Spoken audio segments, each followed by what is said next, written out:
that today. So I was just saying, welcome everyone. I was just saying that I've already been live once on Substack. I didn't email it out. I just went live and then saved the replay. So I was talking about the difference between paid newsletters and memberships on Substack because I've got a class tomorrow, a masterclass, which is a deep dive into the paid newsletter model, which is actually very timely because Amy and I have known each other a good while and we've got to know each other over that time. And I've got to know Amy's professional background. She's been a brilliant mentor for me when it's come to things that I've felt a bit wobbly about in terms of my personal brand. And I definitely have one. I talk about it a lot.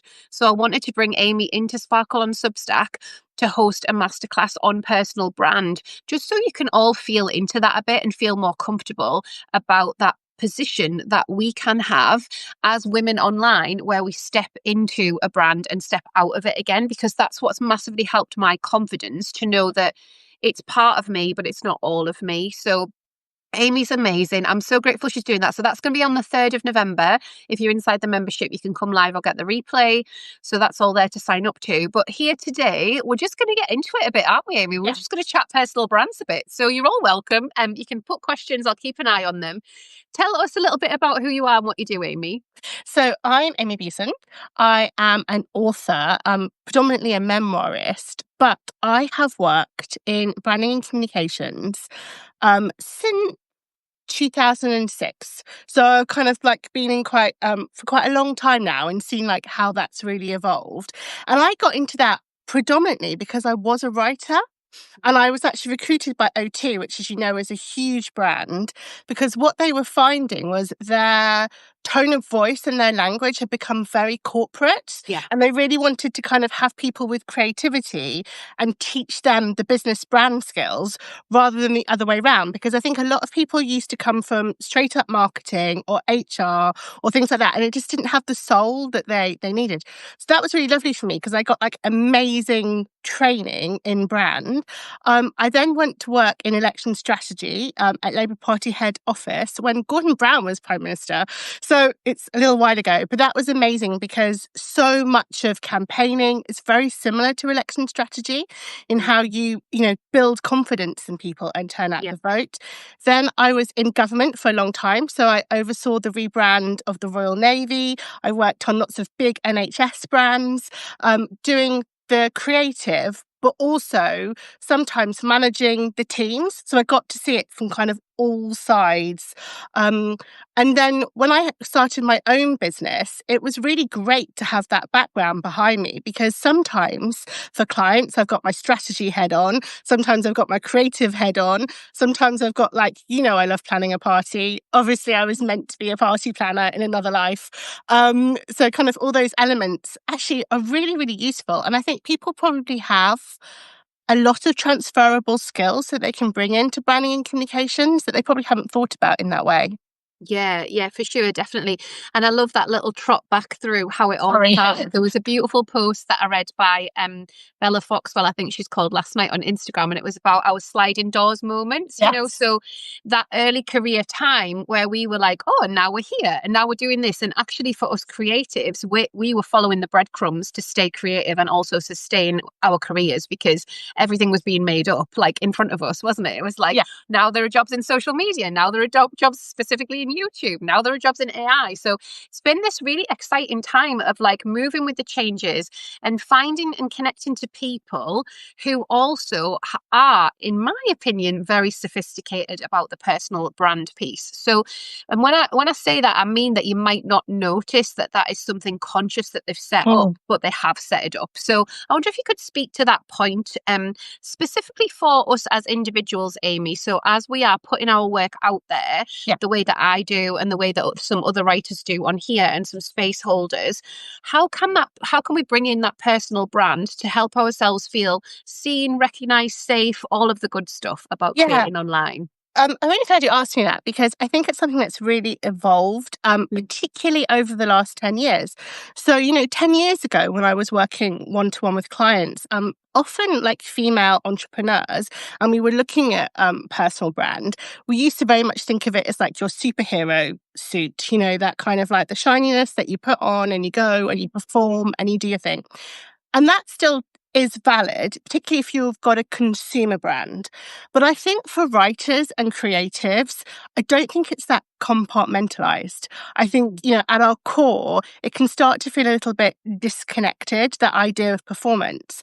So I think for people who are on Substack, who are often, who will be writers, then what you're kind of sharing is your truth. So you want to have that essence of yourself, but you need to put in boundaries to protect yourself at the same time.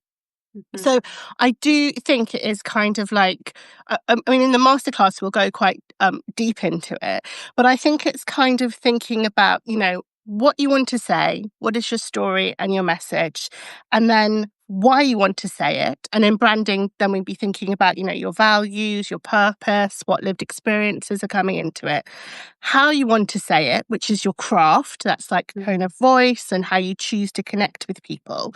But more and more, actually, even in the client work that I've been doing over the last 2 to 3 years, supportive practice is coming up again and again and again. And even people who work in communications and in very high up jobs through to NGOs that I work with, and writers and authors are actually feeling they need to have a sort of feel protected in this work. Because I think it's the volume, of the way that we consume things now. So it used to be back when I started working on brands, it was just launch, launch, launch, launch, launch. And, it was in magazines and it was on TV and it was what we would call above the line communications. Now everything's just 24/7. Yeah. So it's kind of overwhelming, which I think taps into why people feel um concerned, but also that we've seen how it feels when, you get trolls and things like that. And I think Lucy Werner made a really good point yesterday on her Instagram. I don't know if you saw it. She was like, I want connection with people, not Yeah. not millions of followers. That's not what we're here to do. Mhm. We're not shifting tins of baked beans in a supermarket. It's not a pile 'em high scenario. It's about true connection. So I think starting from that with your brand development is how it will connect with your audience, it'll keep you safe, and it'll feel like work that you want to show up for again and again and again. Beautiful. And when we started talking about doing this class together, I was saying to you, it's been really interesting for me to build an audience Mm. around what I was doing around my own storytelling. So when I first came to Substack, I was telling a very specific long form story about my life. So it was definitely life writing, and I was in the trenches, like it was hard. And I feel like I reference that story from a place of nostalgia now. And I've learned not to re traumatize myself because there Yes. are more people, the more subscribers that come, it's like, oh, now there's more people to listen to that story. And how am I going to feel being witnessed in that earlier version of myself that isn't this version of myself? It can get quite discombobulating. But I also recognize in some of the craft workshops that I've taken part in, it's felt like almost like a layer of manipulation, like, oh, this is my brand story, like this is my reason why. But it's like, it's not really like there's an authenticity piece missing. It's like that's what they've formulated to be their brand story because they know that it's sexy enough or it's compelling enough or people feel seen enough. And I'm just like, oh, like I didn't do any of that. Like I just showed up and told my story and had a massive vulnerability hangover and then carried on basically Yeah. from there, use that as a springboard. And I'm really fascinated in this sophistication of understanding what our stories are and how they shape us, but Yes. also taking those and being able to say something in a concise enough way that it connects with people. So you don't need the whole big long story, but that origin story, and I think I'm using the right terminology, is really helpful to just pull on that kind of connection piece and have people be like, oh, that's Claire. She started a Substack because of X, and she's grown it to be called Sparkle on Substack because of all of these reasons. And this is what's really important to her. And I feel like I've naturally evolved with a creative practice that has stepped into that and made myself go through the performance element that you mentioned and land back in a piece of integrity and wholeheartedness that doesn't burn me out. And I feel very proud of that. But I do think that it's hard when people are being fed different messages about, fake it till you make it, show up and Yeah. shine, tell everybody about your 10K months that don't exist yet.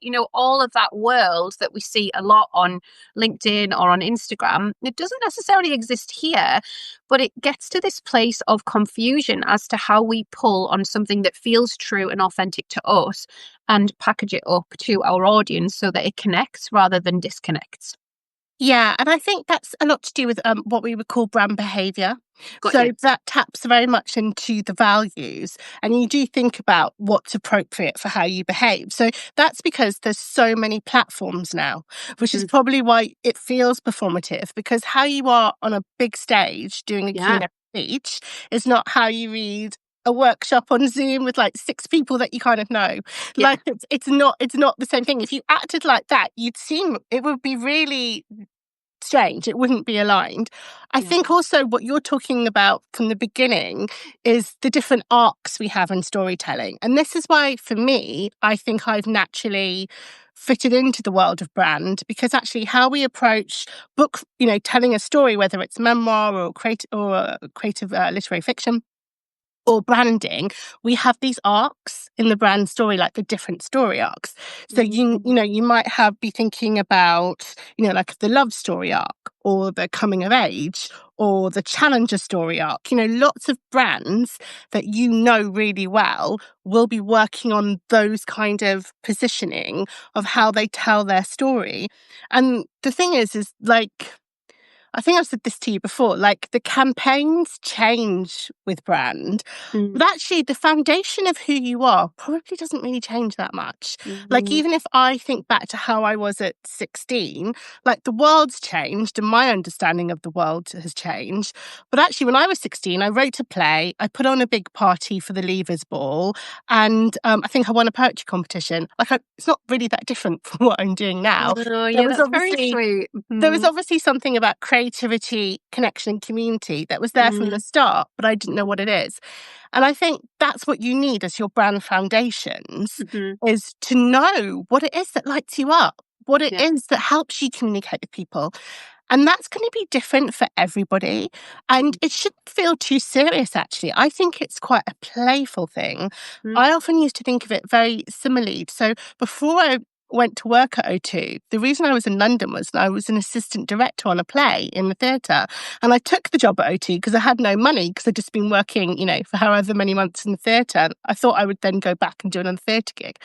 But when we're giving actors, direction of how they're feeling, say you're doing Macbeth and you're like, what does Macbeth want to do to Duncan? And you say, oh, he wants to kill him. It's not very interesting, is it? Like, you have to kind of pull back what is going on with that character. The layers. Mm. It's the layers. And I think for us as writers and creatives, we have to pull on those layers.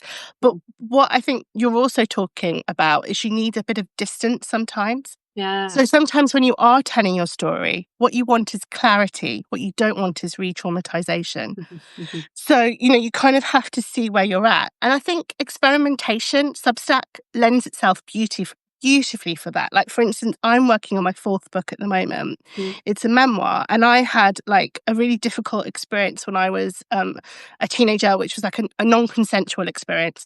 And I thought, I don't know how I'm going to feel sharing this. I've never shared this. And I put it on my Substack. Mm. I think it was a while ago. We I think it chatted was like about it, March. yeah. Mm. Yeah, just to see kind of how it felt, what it felt like before I went and then did it in a book. Yeah. And I think it allows you to kind of just experiment with how different things feel. Just because you take something out of the box doesn't mean that you can't put it back in the box if you want to. Like, Mm. yes, it is online and people will know that. So then you have to feel how comfortable you feel with that. But Yeah. you can test your responses as a person Yeah. to how people respond to the different types of work that you're sharing. Beautiful. So, in this invitation that we have on Substack to tell stories regularly, to show up to notes and tell stories, to show up and tell notes and stories in our posts, to really connect with our audience, I'm super curious about that space, and how you see it, Amy, between notes and the publication. So if Mm. notes is the crowded marketplace and maybe the more performative element, well, it doesn't need to be. It is social media, but it's not the same as Instagram and LinkedIn. And then our publications are a place where we feel safe to test work and to show up to a more intimate audience. How does that all come back to the piece of personal brand? Am I okay, to throw some sparkles on things like emoji sparkles in my notes and have people build up that kind of picture of who I am before subscribing? Is that good? Or should I be pulling from the Substack and pushing that into notes and doing it that way around? What's your thoughts? My thoughts on notes is they should be, there needs brevity. Obviously, you can do it in a lot long form. So sometimes we do longer form notes Yeah, if we're kind of making a point, and sometimes they're quite nice.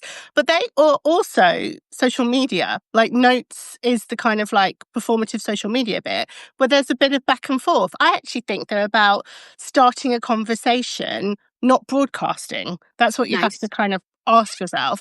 And Yeah, actually, that means sometimes they are playful. So why not have sparkles in there? Like you're not, obviously. I don't think, for me, how I see Substack, I see it as a community of colleagues. I don't see it as Same. like Yeah, fans that I'm selling to. yeah, Like, yeah. so it should be conversational. And actually, maybe sometimes when things feel a bit icky, it's because you feel like someone's marketing to you. Like, there's nothing wrong. We all have different things. We're saying, look, I know about this. Here it is. Would you like to know about that too? And people either go, no, or they go, yes, I do. Tell me more. So That's what's for wrong with me. that? Yeah. Yeah. Mhm.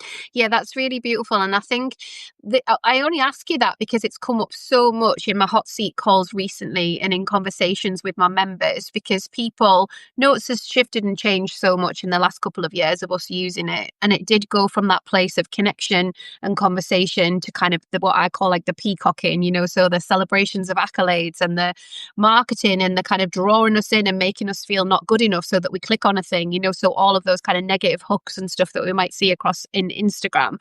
And it's fascinating, but it's also a hell of a lot to keep up with. So I'm always really fascinated with how we simplify, how we come back to connection, how we tell the story of the moment, of the day that we're in. So for some people, they do like a structure and, they want a 30-day note template, and that's fine and off the pop.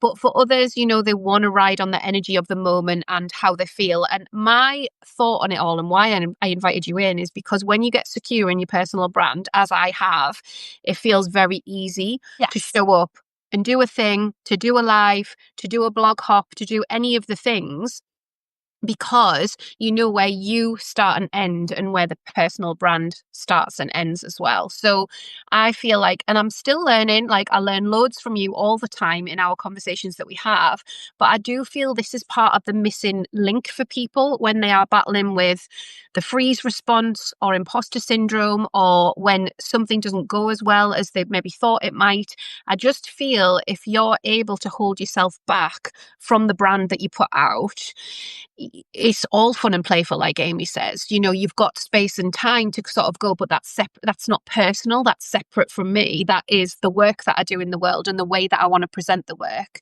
And it can be subtleties like, I've just put this pink cardigan on because pink is in my brand colors, but I do it every time. Like I didn't have it on before, but I consciously put it on because for me, it's like I'll put this on and then I'm in Sparkle and Substack Yeah. and I'm speaking to people the way that I do over there, which isn't the same as if I went live on Instagram the other week to speak about perimenopause. I didn't care about my pink cardigan for that, So I know that is like really, really specific of an example, but it's really helped me to separate the two things out and feel like I can close down. When I go on the school run, I'm closing it all off for the day. I'm closing that portal down and recharging myself to then come back and do more of that work.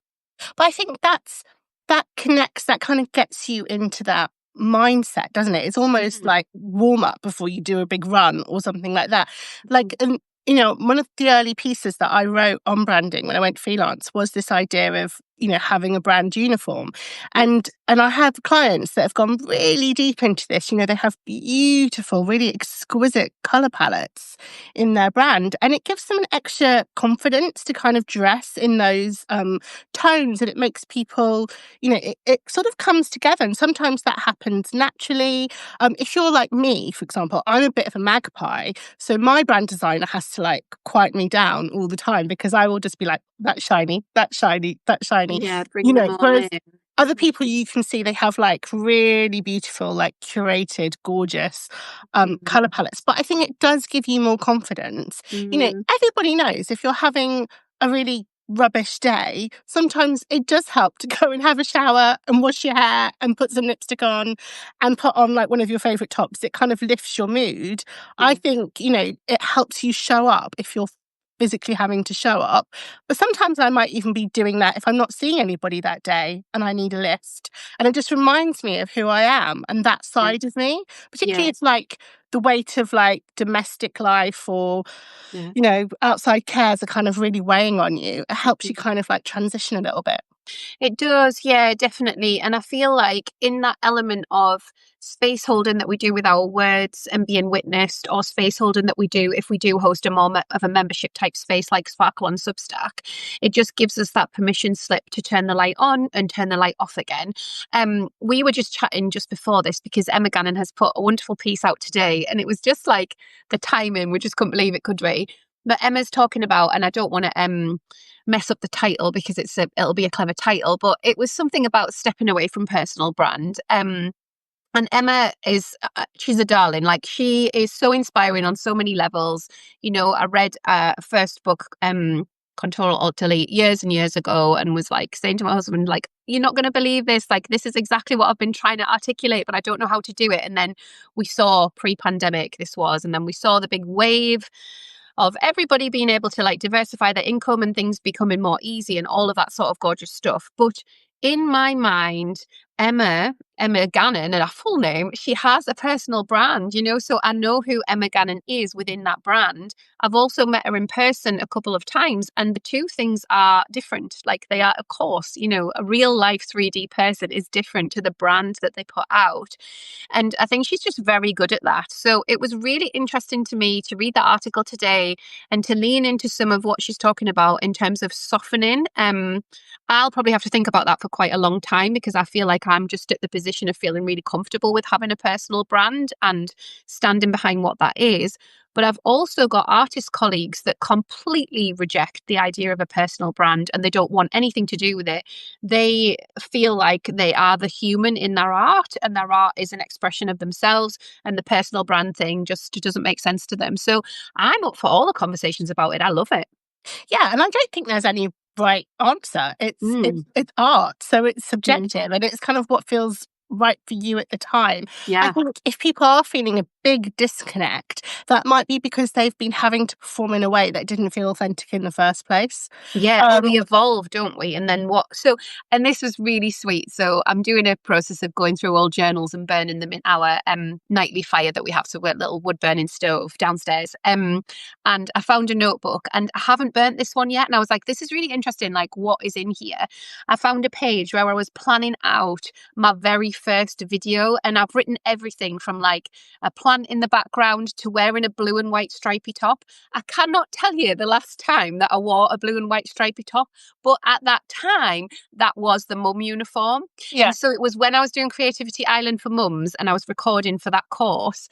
So it'll have been like 2021. It's not even that long ago, but honestly, like, I delved into that, like, literally, like, or Mary Poppins style, like, into the portraits. I was in the portrait of myself, and I was like, oh my goodness, like, you literally planned all of that out. And then I remembered I would lie awake at night thinking, like, tomorrow's the day I'm going to do it. Like, bear in mind, Luna was really young and I was really sleep deprived, but I was trying to muster the energy and, to curate what it was that I was going to wear and what I was going to say and all of that stuff. Like, I just did not have the confidence because I'd not done it.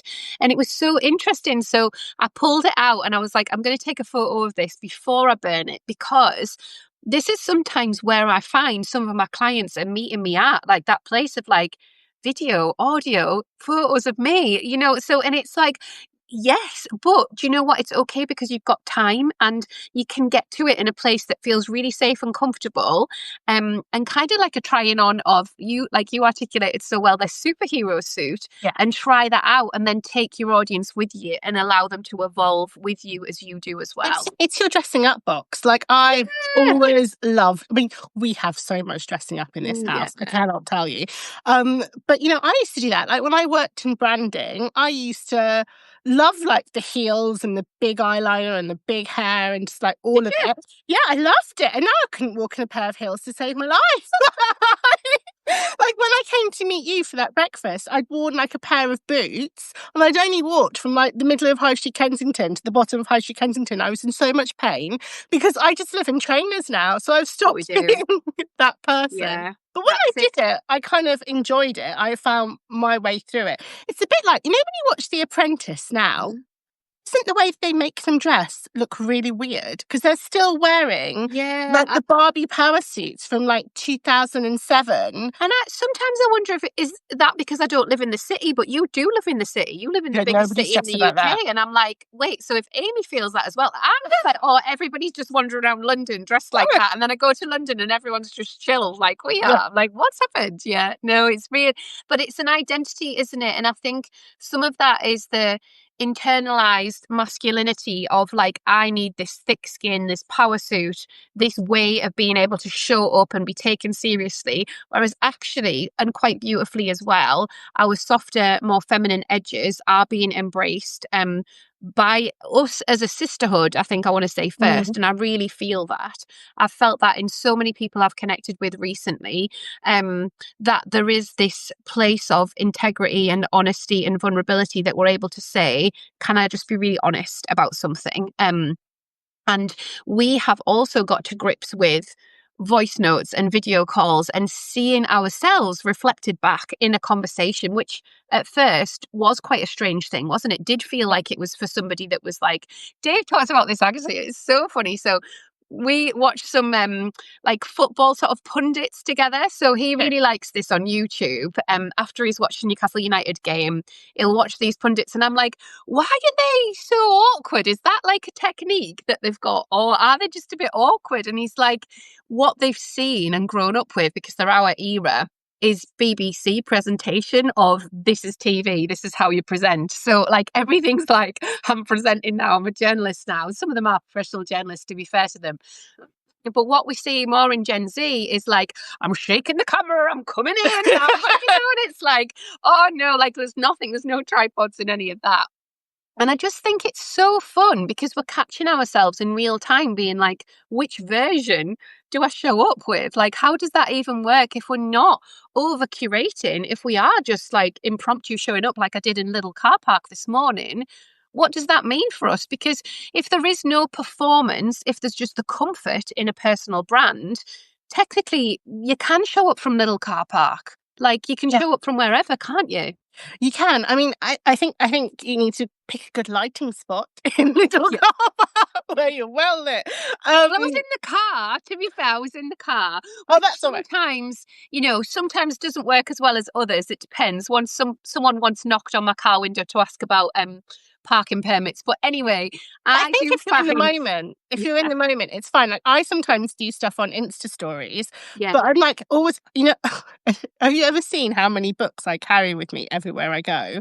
Like, I can't leave Got the a big house bag. I've noticed that about you. I have got a big bag. with a bag books. So I'm generally like walking with a big bag, trying to get to a tube, probably like just optimistic of being late. And so I'm often out of breath and I think, oh my God, like on these Instagram videos, I must always look so hot and out of breath. But they're kind of capturing just the moment. They're not Yeah, meant to be like a polished thing.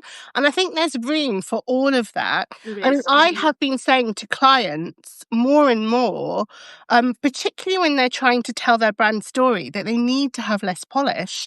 Like, people are still wanting, like, they'll send me things and they'll like go, oh, we've seen this on YouTube and we really love it. And I'm like, that's from 2015. Okay. And it looks it. Like Yeah, it looks yeah, all eye stock imagery, really high yeah, shine, a big sweeping score. It doesn't fit with where we are now.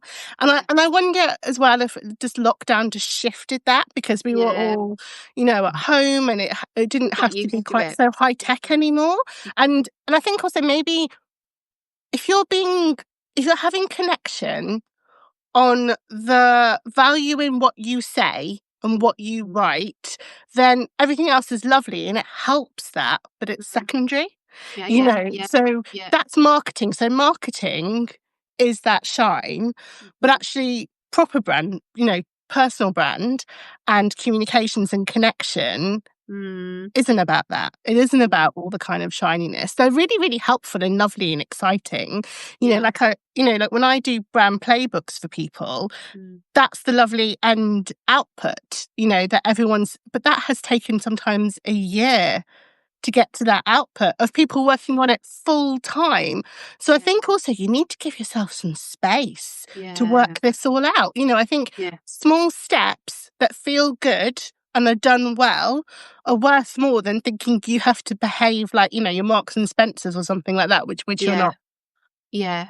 Yeah. And I think Tom makes a good point. So he's saying, I really don't trust shiny. And I think that when we have consumed as much as we have of the internet, and we're at this phase now of working out who do we trust and why, we've all had experiences where things haven't lived up to expectation, or we've been let down, or whatever, or somebody has just done a 180. We have built up a picture of who they are in our brains, and then it's completely flip reversed.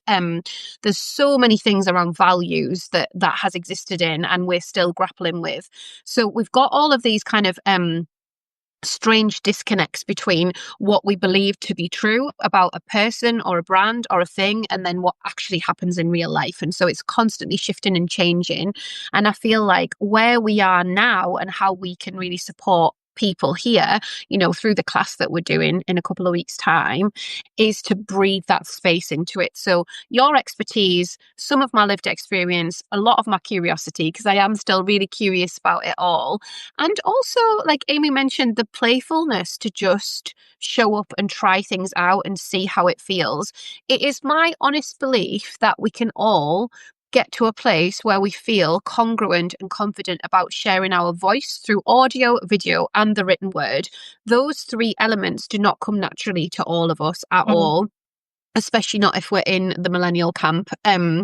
It's a learned behavior, it's a learned thing, but I think personal brand can massively help, especially with video and audio, and doing the work that builds the foundation of you understanding how this is all going to translate online and how an audience is going to connect is just, yeah, I just think it's massively helpful. So that's why I thought it would be really important to work with Amy. And you did say something to me about this a few months ago, I think, when I was having a hot seat, and I was like, "Oh, I feel really sort of stifled with my Substack because I work in brand and comms, and I Mm, feel like everyone will expect me to execute things for me like I would for a client, but I can't because I don't have the resources that I yeah. have.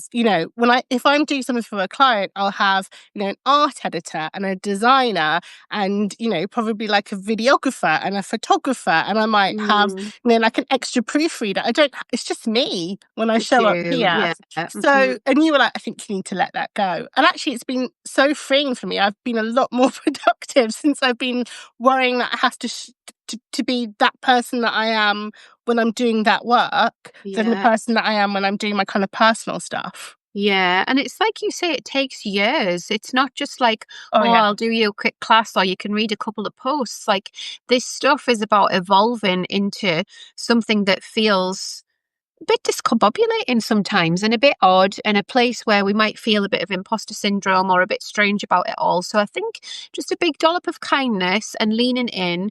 The class that Amy and I wanted to put on is how to discover your core brand story and not re-traumatize yourself, because I know that mostly there's a lot of women that I work with, not all, but a lot of the women that I speak to have something layers and layers deeper that they want to be able to bring in to position themselves within a personal brand, overarching all of their writing, but they find it really difficult to distill that, because it is hard. And I think that there's something in what Amy said about the story arcs that I think we can all lean into and just get super curious about, and give ourselves space and time as we nudge towards 2026 to invite people into that story, to weave it into our about page on Substack, to redesign a hero post that kind of drops people directly into our story.